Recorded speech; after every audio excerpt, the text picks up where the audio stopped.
Take a look at deliverability. We're past the opt-in process. What about getting, well, did your visitors actually become subscribers? When they're subscribers, do they see your emails? You're emailing to them. Do they ever see them? Do they open them? And did they ever, we've already been through, did they ever see your opt-in form? You know, in some cases, like in that sidebar, they don't even see the opt-in form. So here we revisit the Six Sisters stuff, where you've signed up, and instead of being sent to the please confirm page, you're sent to a sales page, all right? A sales page for buy some of our other cookbooks. Do you think they're going to remember to go back to the email list and click confirm? Do you think they're going to read a sales letter on their phone? At first point of contact. No, they want their darn cookbook. Right, exactly. So big mistake to not make sure that they actually confirm if you have a double opt-in. Now, yeah, Gmail promotions tab. We've got a major expert here on Gmail and Gmail promotions tab. How many of you are using Gmail? Oh, wow, a lot. So are you using the promotions tab? Do you have primary, social, and promotions? Okay, you're very familiar with it then, right? Do you know if where your emails are going? Primary, promotion? I hear a few murmurs. Well, first let's Chris go over this. That's one of the problems with the Gmail promotions tab, is we never really know how many people are using it. Google has made some mistakes in privacy in the past 6 or 8 years, and so they've really locked down a lot of things that we used to be able to tell about what was happening at Gmail, and closed up a lot of privacy. This came with Google Plus and the demise of Google Buzz.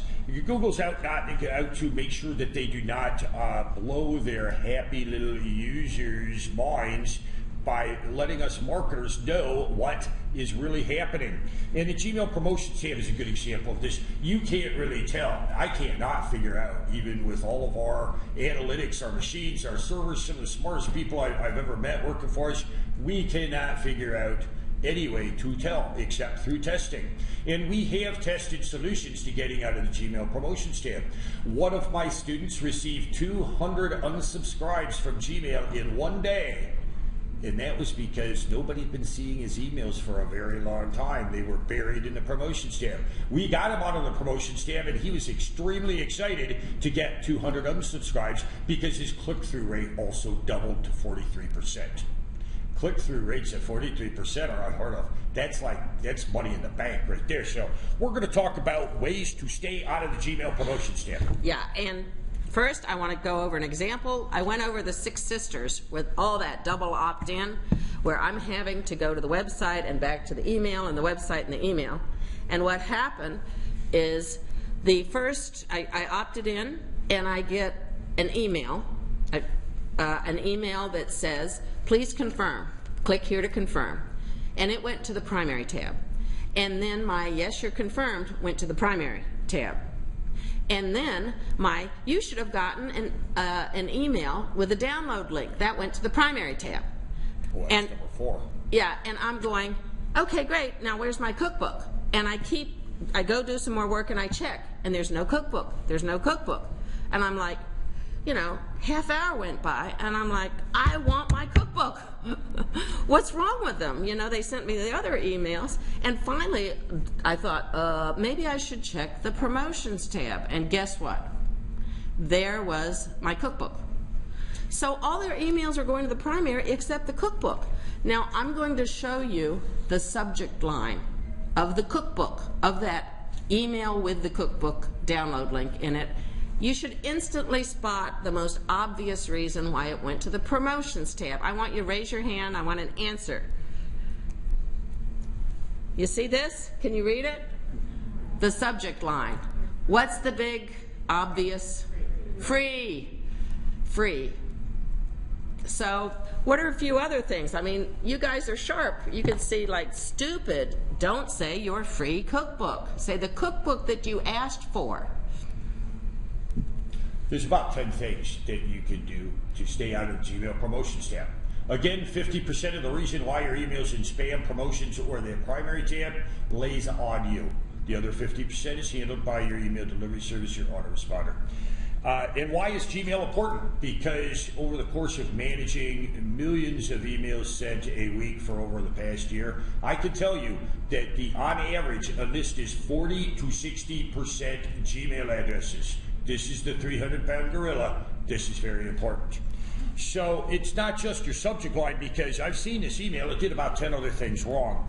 And what Google said, that if you are in the promotions tab, you belong there because you're a business promoting something. And I find that to be wrong, because being in the promotions tab is your own choice. And we've spent a lot of time testing. Let me just give you a few tidbits here of how not to go to the Gmail promotions tab. And that starts with not looking like a business. A business only emails when they promote things. You need to email things that are not promotions, good content, other people's content, content created just to deliver content that is non-promotions to your email list. Businesses, here's the big one. I bet you a lot of you are making this mistake. How many of you use a from address text that is your business name? From address text. Big good way to go to the Gmail promotions tab, because people send email, not businesses. Lots of images in emails tend to send you to the promotions tab. So you want the from address is like, you see this where it says 6. 6 is their business name. This is their from address text right here, is where it says. Yeah, the 6. leftmost thing is their from address. 6. What, it's like, what does that mean? I noticed that Pinch of Yum in the last few months or so, they switched from, it used to say from Pinch of Yum, now it says from Lindsay Ostrom, a vertical bar Pinch of Yum. So it's using her personal name, and it's increased their deliverability. That's a tough one to get over, because you've probably enjoyed your blog, and using your blog name as your from address text. For me, my from address text has been Chris Lang for 17 years now. People know who Chris Lang is. I use the same from address. Lots of images. We all like to make our emails pretty. Let's think what businesses do. Businesses have a big logo header and a big logo footer. They have maybe an image of the person that the email is from. They have lots of big, huge images in the body. You can use images. Let's keep it just down to one that does something that gets people to click through. Big magazine-style HTML templates. Yeah, we all like to get magazines in our email. And people in the past 5 years have enjoyed sending these big, heavy HTML templates. Avoid them. There's a lot of reasons for it. We're going to run out of time to tell you about them all. If you want to talk more about the promotions tab, corral me afterwards. I've got lots of time built in to talk to everyone. And number one, don't say whitelist my email, because nobody knows how to do that. You saw Clean Food Crush using my email whitelist instructions generator. Just Google it. You'll see me on number one. I invented it. It's free. And with that, we kind of close up Gmail here so we can round things up for you. Yeah. Okay. So then there's the issue of, do they open emails? I see a lot of boring subject lines out there. The subject line is key for opening.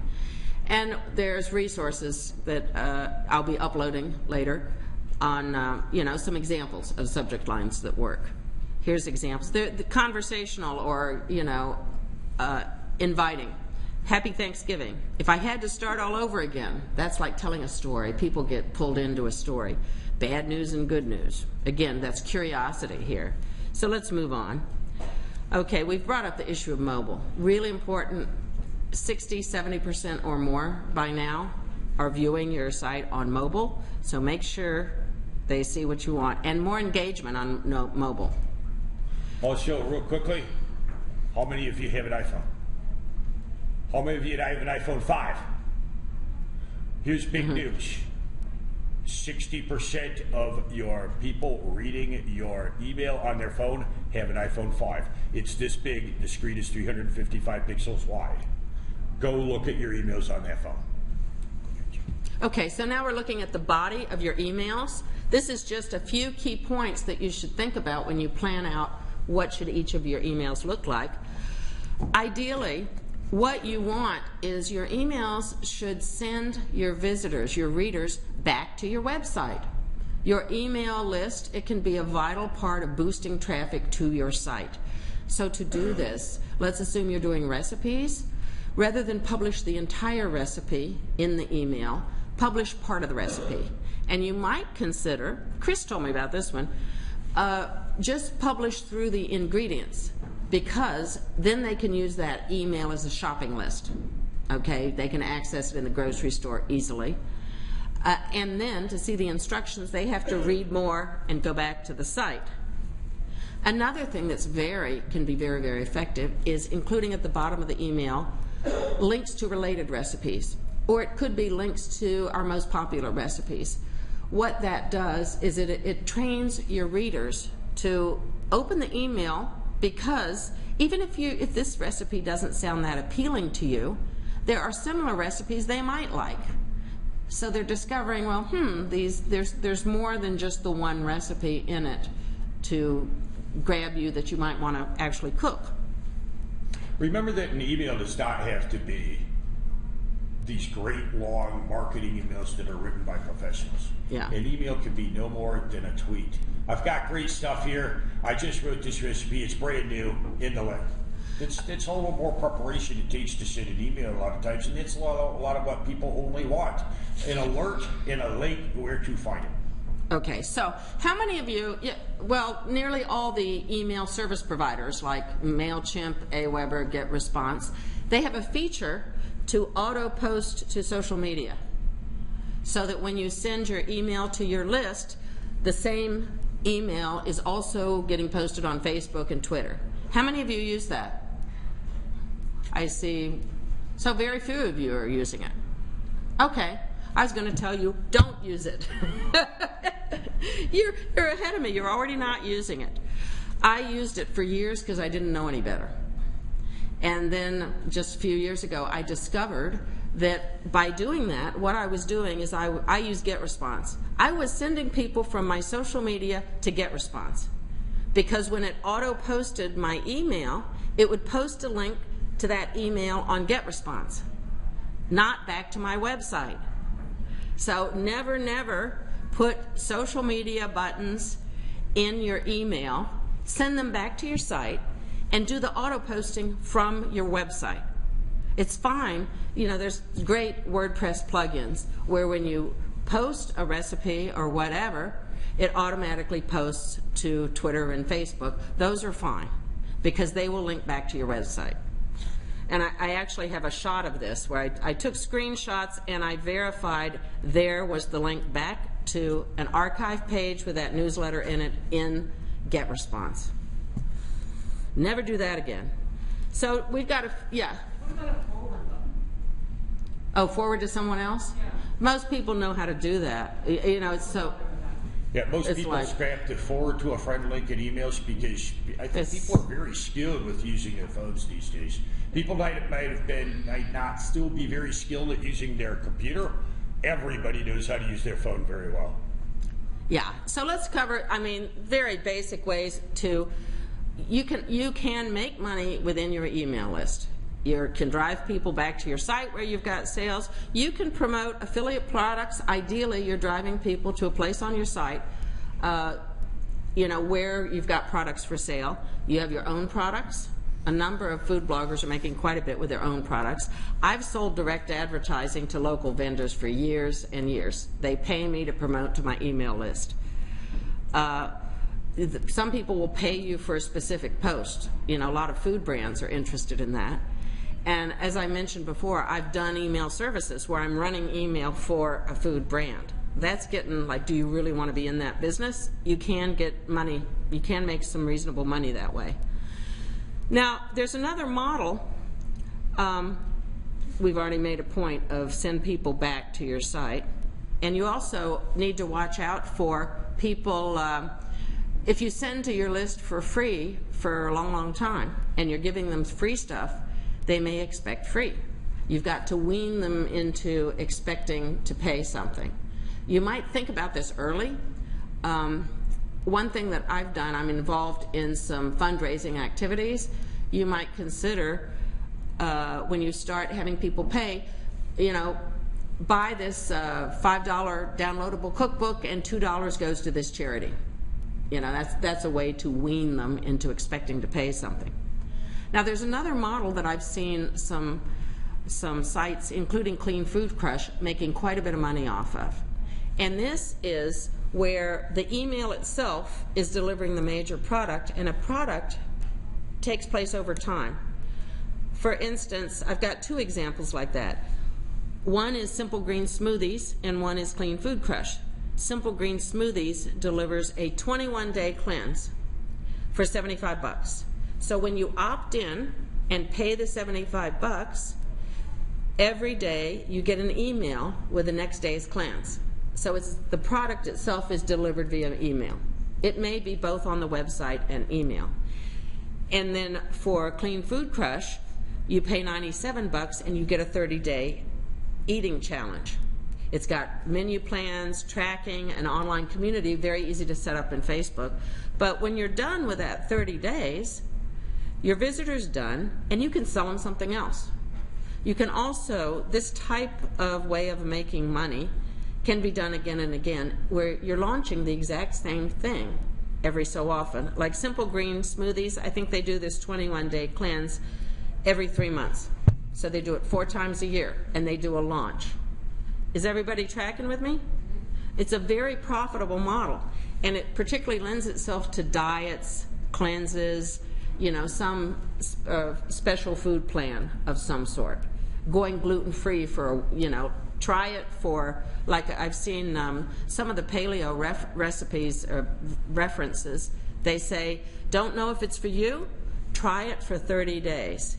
Then you'll know. You'll see a difference in your body. So just introducing you to that model because it's very profitable. Now, remember, your email list is an asset. I mean, it's an asset that you can leverage for food brands. You know, you can advertise for a food brand where they pay you to mail to your list. You can leverage it for you, you know, selling your own stuff for a brand, and any business with the same demographic. So if you appeal to a particular demographic, your email list is something they may be interested in. So we come to the end of the presentation. Your email list is a valuable part of your business. It is key to building your tribe. You need to respond to, people will comment on emails. You need to respond, read them, interact with them. You need to be always giving value in your emails and on your site. Grow the relationship. Periodically take stock, you know, look at your analytics, what's working, what doesn't work, and look for products your readers want and brands that, you know, are interested in your readers and have products they would like. Well, we've covered a lot here in this presentation. We really hope to see you taking our suggestions to heart and improving your own email campaigns. To help you out, we've set up a resource page at foodblogtoolkit.com. We'll have this presentation uploaded in a few days, and other resources like checklists, tutorials, lists of plugins, and more. Thank you so much for joining us for our presentation. We'd love to hear from you with any questions, comments. We hope to be getting reports of results as you actually implement some of this. Just email me or call me anytime. I'm Anita at denvergreenchili.com, and Chris is Chris at keywebdata.com.